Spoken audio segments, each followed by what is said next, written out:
Good morning, Vietnam. My name is Selma Bessick, and recently I watched a clip from the film Trainspotting, a film about a group of Scottish youths in Edinburgh who turned to heroin to escape the dreary monotony of everyday life. And in this clip, we see the main character, Mark Renton, experiencing the effects of heroin withdrawal. The movie itself is so dense in emotion and impact that it was easy to pick apart details that communicate this underlying message of the power of drugs and how that power is abused in different socioeconomic classes. Scotland is a capitalist society, and without delving too far into the semantics of capitalism, we know from Teen Vogue that capitalism creates a mindset within a society that forces constant productivity. People can't rest while you're trapped in this never-ending hamster wheel, and you're told at the end of the race that there's a prize, but there is no end. And if your time isn't being used effectively, efficiently at all times, then you have no worth or value, and that puts too much pressure on a person and often leads to mental illness. There have been studies done by various researchers, most notably Prinz, Bates, and Keyes, which focus on the rate of mental illness in relation to socioeconomic standing. They indicate a correlation between middle socioeconomic status and higher rates of anxiety and depression. It's implied that those who suffer from mental illness struggle with avoiding drug use, and we can apply this to the family we see in the clip.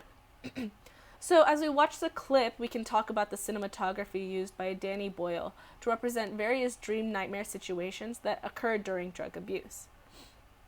One of the first things I want to point out is the fidgeting and constant shifting in bed, emphasizing the need to be moving both towards something and away from something.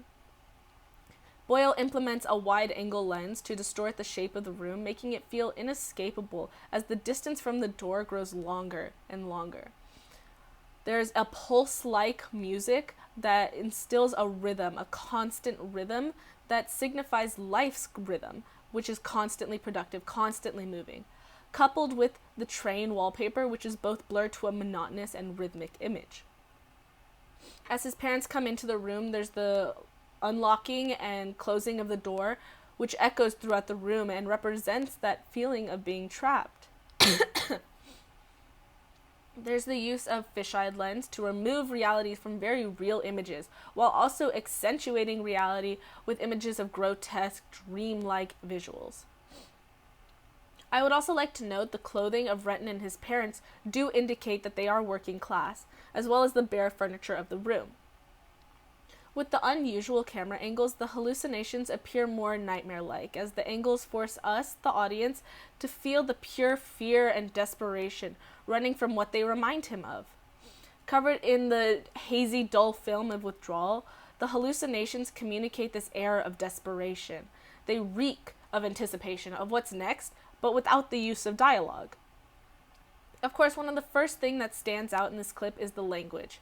The film takes place in Scotland, where drug use is the highest in the EU, according to the BBC.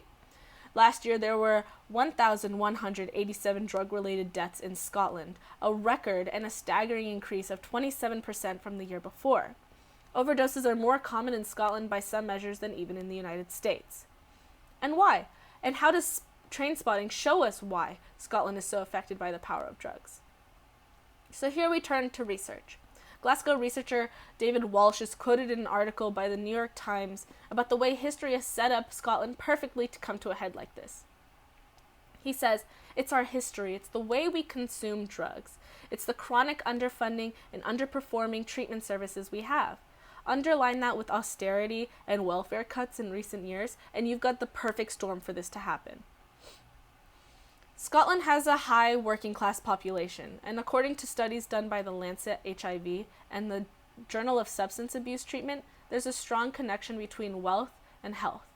Those that struggle on a day-to-day basis are linked to drug abuse as a form of escapism.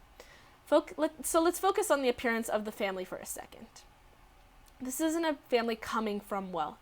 This is a family that is able to put food on the table and pay the bills, but still has to work excessively, 40 plus hours, and deal with the struggles of daily life as part of the working class.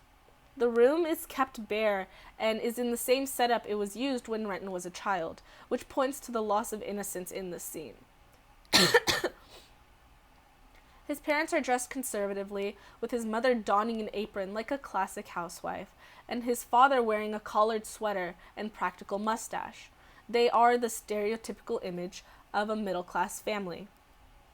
So why does Renton turn to drugs? Why does the population of Scotland turn to drugs as a form of escapism?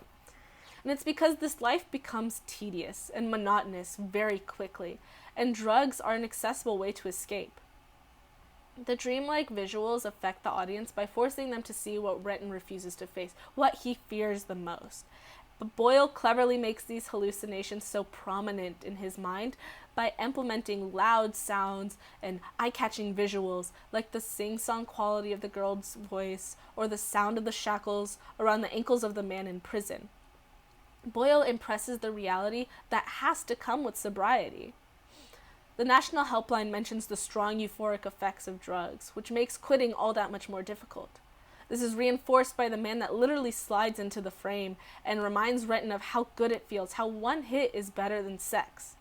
Treatment views drug abuse as a crime rather than as an opportunity to assist a medical condition, which has been shown in a journal by Vogel to have increased cases of drug abuse. We can also look to The Matrix and how Neo is forced to either escape his reality or face it, just like Renton has to choose to sober up and face every horrible thing that has happened in his past. Thank you.